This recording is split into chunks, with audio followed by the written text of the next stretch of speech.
કોઈ પણ મોટો નિર્ણય લેવાનો હોય એની ઠીક પહેલાં એક ક્ષણ આવે છે જ્યાં બધું જ થંભી ગયેલું લાગે અને ખબર છે એ જ શાંત ક્ષણમાં મોટાભાગે જવાબ છુપાયેલો હોય છે. તો ચાલો આજે આપણે એક એવી જ ક્ષણની વાત કરીએ જે બની તો હતી હજારો વર્ષો પહેલાં એક યુદ્ધભૂમિ પર, પણ એની શીખ આજે પણ આપણા જીવન માટે એટલી જ ઉપયોગી છે. આ આખી વાતની શરૂઆત થાય છે આ એક શ્લોકથી. ભલે આ શબ્દો સંસ્કૃતમાં છે, સદીઓ જૂના છે, પણ એમાં એક એવી ક્ષણનું વર્ણન છે જે સમયથી પર છે.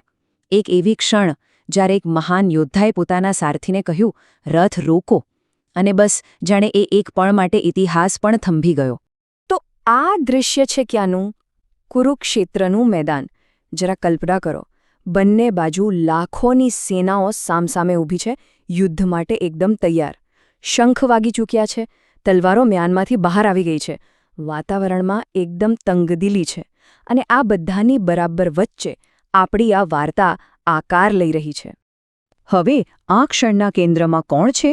બે મુખ્ય પાત્રો છે.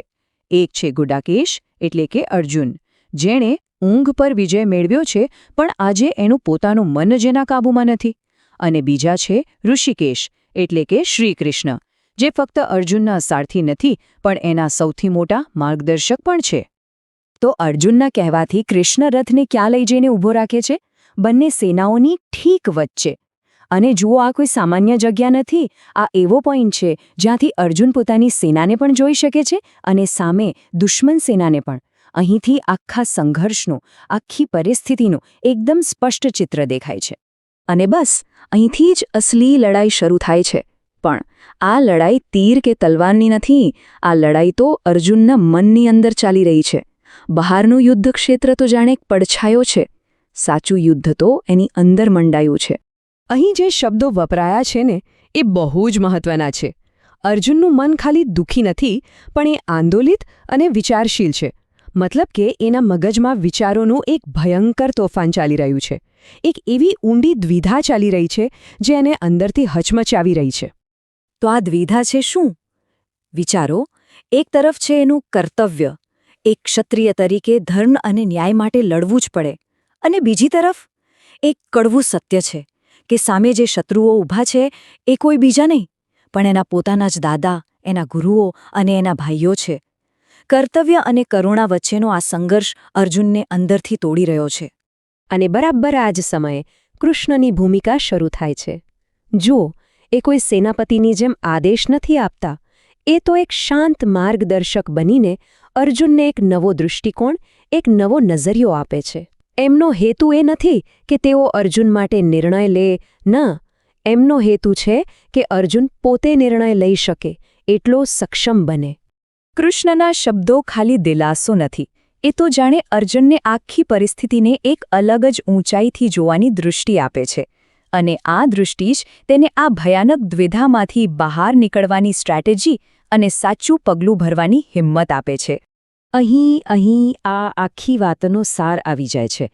કૃષ્ણ અર્જુનને એમ નથી કહેતા કે ચાલ, ઊભો થા અને લડવા માંડ. ના, એ કહે છે, પહેલાં જો. કોઈ પણ નિર્ણય તરફનું પહેલું અને સૌથી શક્તિશાળી પગલું હતું થોભી જવું અને માત્ર આખી પરિસ્થિતિનું અવલોકન કરવું. આ જ તો છે આ શ્લોકનો સેન્ટ્રલ આઈડિયા, અવલોકનની અદ્ભુત શક્તિ. આપણે ઘણીવાર ઉતાવળમાં પગલાં ભરી લઈએ છીએ, પણ મોટાભાગના મોટા પ્રશ્નોના જવાબ ઉતાવળ કરવાથી નહીં, પણ શાંતિથી અને ધ્યાનપૂર્વક જોવાથી જ મળે છે. અને કૃષ્ણ અર્જુનને ખાલી જોવા માટે નથી કહેતા. એ કહે છે, નિષ્કપટ નજર અને ધ્યાનથી જો. આનો અર્થ શું થાય? આનો અર્થ છે કે પોતાના પૂર્વગ્રહો, પોતાનો ડર, પોતાની લાગણીઓ એ બધા ચશ્મા ઉતારીને પરિસ્થિતિને જેવી છે તેવી જોવી. કારણ કે એક વાત પાક્કી છે, જેવું આપણું અવલોકન એવો જ આપણો નિર્ણય. તો જુઓ, અહીંયા આપણને જાણી એક આખો રોડમેપ મળી જાય છે. સાચા નિર્ણય સુધી પહોંચવાનો એક નકશો. 4 સરળ પણ બહુ જ ઊંડા પગલાં. પહેલું, કંઈ પણ કરતા પહેલાં થોભો. બીજું, આખી પરિસ્થિતિને ધ્યાનથી જુઓ. ત્રીજું, એકદમ શાંત અને સ્પષ્ટ મનથી એનું વિશ્લેષણ કરો. અને પછી જ ચોક્કસ ઈરાદા સાથે કાર્ય કરો. ટૂંકમાં આ શ્લોક આપણને એક ફંડામેન્ટલ સિદ્ધાંત શીખવે છે. જીવનનો કોઈ પણ સંઘર્ષ હોય, ભલે એ યુદ્ધભૂમિ પર હોય કે પછી કરિયરના કોઈ વળાંક પર 3 વસ્તુઓ સૌથી નિર્ણાયક છે: ધ્યાન એટલે કે ફોકસ, દૃષ્ટિ એટલે કે પર્સ્પેક્ટિવ અને સાચું માર્ગદર્શન.